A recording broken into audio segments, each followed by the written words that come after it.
Halo, nama aku Amrun Gofur, biasa dipanggil Amrun.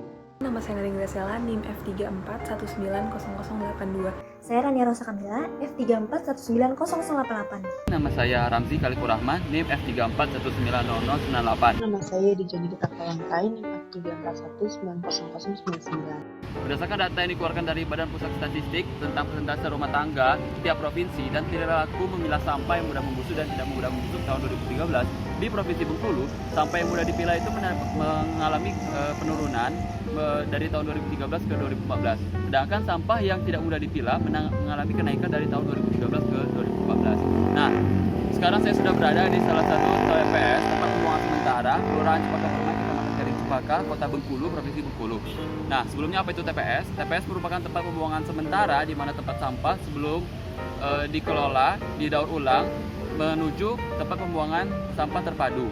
Nah, di TPS ini kita bisa mengetahui perilaku masyarakat dalam membuang sampah, yang dimana perilaku tersebut dapat mempengaruhi lingkungan di sekitar TPS. Seperti bisa Anda lihat sekarang, ini merupakan lingkungan di sekitar TPS yang sangat berantakan oleh sampah. Kita sudah ada di tempat pembuangan sampah. Nah, di sebelah kiri saya bisa Anda lihat bahwasanya ini adalah tempat pembuangan sampah yang merupakan tumpukan sampah dari warga Kelurahan Cepaka Permai. Nah, kalau Anda lihat di sebelah kanan saya, kita bisa melihat sisa-sisa pembakaran sampah yang tidak dapat dipilah.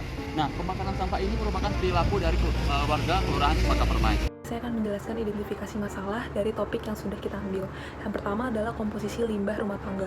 Di sini sampah itu terbagi menjadi berbagai macam jenis, yaitu ada garbage, sisa makanan yang mudah membusuk, rubbish, limbah yang tidak mudah membusuk, ashes, sejenis abu hasil dari proses pembakaran, dead animals, segala jenis bangkai yang membusuk, kemudian ada street sweeping, segala jenis sampah yang berserakan di jalan, dan ada industrial waste, benda-benda padat sisa dari industri yang tidak terpakai atau terbuang. Kemudian berdasarkan asalnya, sampah rumah tangga dapat digolongkan menjadi dua, yaitu sampah anorganik dan sampah organik. Kalau sampah organik itu terdiri dari bahan-bahan penyusun tumbuhan dan hewan, dan untuk sampah anorganik berasal dari sumber daya alam tak terbaharui seperti mineral dan minyak bumi.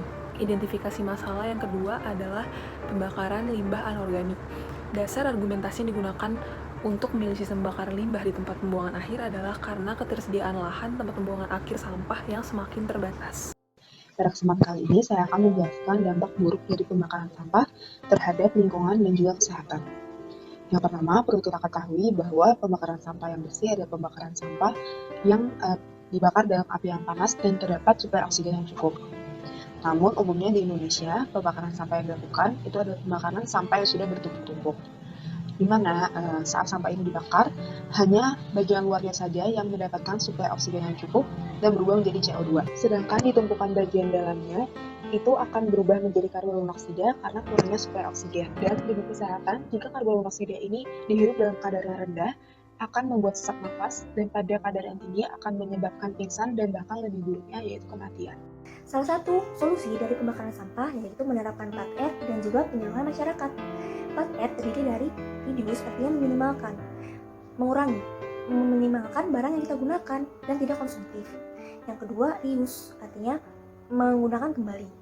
Pilihlah barang yang dapat kita gunakan berulang kali, seperti tote bag, tumbler minum. Yang ketiga adalah cycle, artinya mendaur ulang barang menjadi sesuatu yang lebih bermanfaat. Yang keempat adalah replace atau mengganti barang yang bisa kita gunakan menjadi barang yang lebih ramah lingkungan, seperti dengan menggunakan styrofoam. Dan yang terakhir adalah penyuluhan lingkungan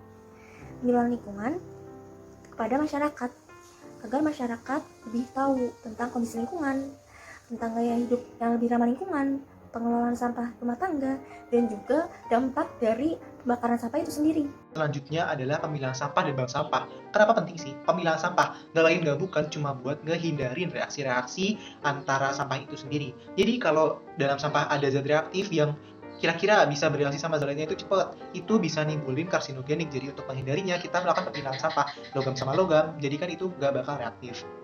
Yang ketiga adalah bank sampah. Kenapa bank sampah ini penting? Bank sampah itu kan sudah terakreditasi ataupun terlegalisasi oleh pemerintah. Jadi untuk mencegah terjadinya open dumping, bank sampah ini bisa banget diterapin untuk menghindari pembakaran yang ilegal. Selain itu, bank sampah ini juga bisa menumbuhkan ekonomi kreatif masyarakat. Jadi daripada sampah-sampah itu dibakar atau bisa menimbulkan pengolahan lain yang lebih berbahaya, bank sampah ini merupakan solusi yang paling efektif buat bikin sampah itu lebih berguna lagi.